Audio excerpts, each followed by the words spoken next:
একবার শিল প্রভুপাদকে একজন জনৈক ভদ্রলোক ইনসাল্ট করার জন্য, তাকে জব্দ করার জন্য প্রভুপাদকে একটি কোশ্চেন করেছিলেন। ব্যক্তিগত জন্য শিল প্রভুপাদকে অনেক রিপোর্টার, অনেক ব্যক্তিরা প্রভুপাদকে জব্দ করার জন্য, তাকে ইনসাল্ট করার জন্য অনেক কোশ্চেন করেছেন, কিন্তু প্রভুপাদ যখন তার উত্তর দিয়েছেন সেগুলোকে মনে হয়নি প্রভুপাদের কাছে এগুলো জল ভাত। তো সে এরকমভাবে একজন জনৈক ভদ্রলোক প্রভুপাদকে একবার কোশ্চেন করলেন, প্রভুপাদ এই ভারতবর্ষে কত মন্দির পড়ে পড়ে নষ্ট হচ্ছে, সেগুলো মেরামত হচ্ছে না, তো আপনি সারা ভারতবর্ষে তো নতুন নতুন মন্দির কেন তৈরি করছেন? সেই মন্দিরগুলোকে নিয়ে একটু মেরামত টেরামত করে আবার বাগিয়ে নিন, ভালো মন্দির তৈরি করে নিন, নতুন মন্দির তৈরি করার কি দরকার? তো সেই ভদ্রলোকের কোশ্চেনটা শেষ হতে না হতে শিলা প্রভুপাদ তাকে কাউন্টার কোশ্চেন ছুড়ে দিলেন যে আচ্ছা, এই যে তোমার পাশে বসে রয়েছে উনি কে, ওই ভদ্রমহিলাটি কে? তো ব্যক্তিটি বললেন, কেন, ইনি আমার স্ত্রী, ইনি আমার পত্নী। আপনি বিবাহ কেন করেছেন?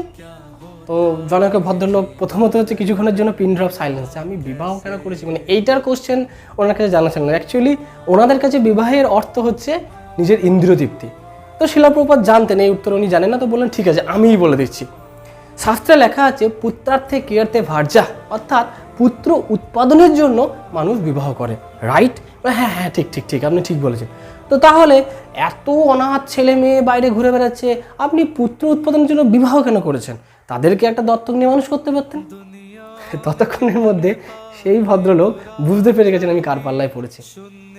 তো প্রভুপাদ মন্দির তৈরি করেছেন, প্রভুপাদ মন্দিরকে একটা নতুন সুন্দরভাবে, শাস্ত্রে যেভাবে বর্ণনা আছে, মন্দির মানে শুধু সেটা না আমরা গেলাম ঘন্টা পেটে দিলাম, মন্দির মানে সেটা, মন্দির temple is an institution.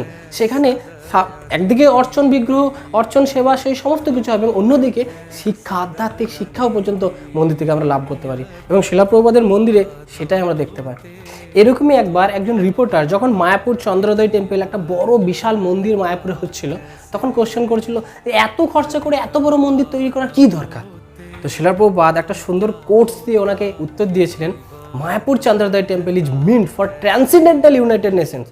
What the United Nations has failed, that will be achieved here by the process recommended by Sri Chaitanya Mahaprabhu.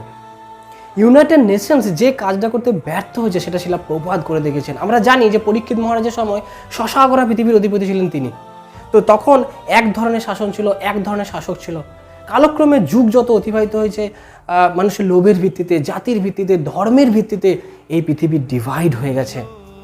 আজকে মহাদেশগুলি দেশে, দেশগুলি রাজ্যে, জেলায় এইভাবে বিভক্ত হয়ে পড়েছে আমরা, এবং লোভ যত বেড়েছে এক দেশের সাথে এক দেশের যুদ্ধ, এবং এই কারণে তৈরি হয়েছিল ইউনাইটেড নেশনস। এই ইউনাইটেড নেশনের কাজ কি? সমস্ত নেশনসকে ইউনাইট রাখা। কিন্তু ইউনাইটেড নেশনস কি আদৌ তার কাজ করতে সক্ষম? আজও আমরা দেখতে পাচ্ছি যারা পাওয়ারফুল কান্ট্রি, সেগুলো যেগুলো একটু দুর্বল তাদেরকে ডমিনেট করছে। আমরা দেখতে পাচ্ছি রাশিয়ার সাথে ইউক্রেনের যুদ্ধ চলছে, কিন্তু শিলা প্রভুপাদ, ভগবান বলেছেন আমি সমস্ত জীবের বীজ প্রদানকারী পিতা।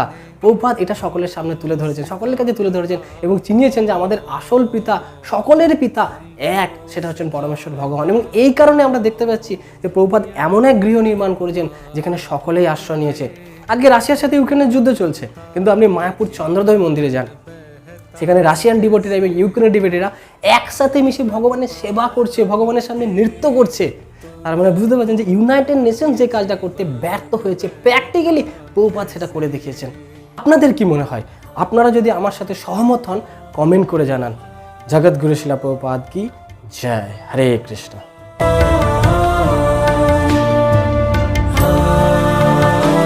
Thank you for watching our video.